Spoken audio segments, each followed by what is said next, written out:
রং news রঙিন নয়, সত্যের গভীরে।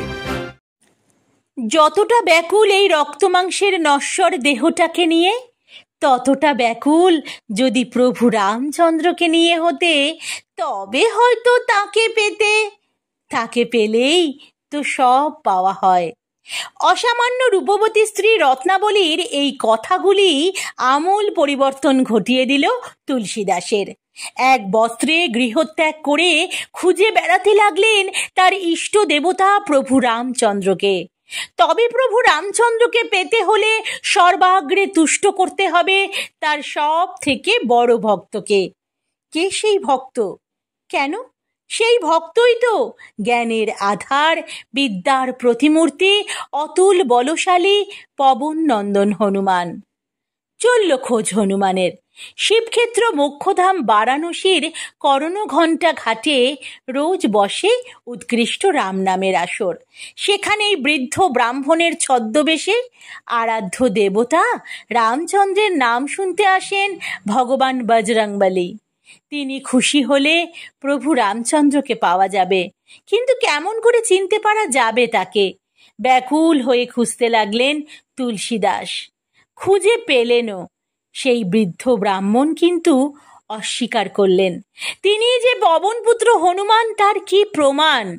আকুল আবেদন করে তুলসীদাস করজোড়ে জানান, সকলেই রাম নাম শুনছে, কিন্তু তার মতো অশ্রু সজল চোখে তো আর কেউ শুনছে না। খুশি হলেন সেই বৃদ্ধ ব্রাহ্মণ। তুলসীদাসের দেখার চোখ আছে বটে। প্রার্থনা জানানোর কথায় তার সেই লঙ্কা বিজয়ের অমিত তেজা রূপ দেখতে চাইলেন তুলসীদাস। ভক্তের ভগবান মহাবীর। প্রার্থনা পূরণ করলেন তুলসীদাসের।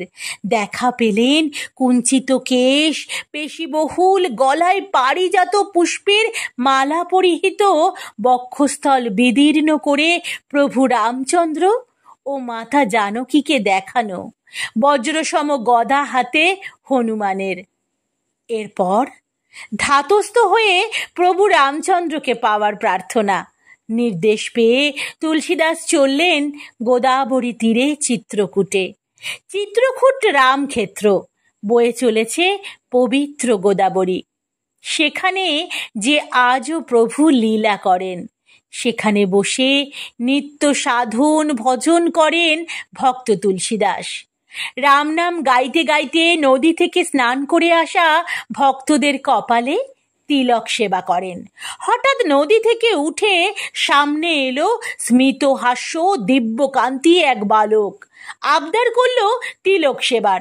তার কপালে তিলক সেবা করতে গিয়ে তুলসীদাস দেখেন চারিদিক আলো করে ধনুর্বাণ হাতে দাঁড়িয়ে আছেন স্বয়ং অযোধ্যানাথ, পুরুষোত্তম, মর্যাদা পুরুষ রামচন্দ্র। আনন্দের সাগরে ভাসছেন তুলসীদাস। তার জন্ম সার্থক, সার্থক তার সাধনা। তিনি যে সব পেয়ে গিয়েছেন। কোথায় রত্নাবলী?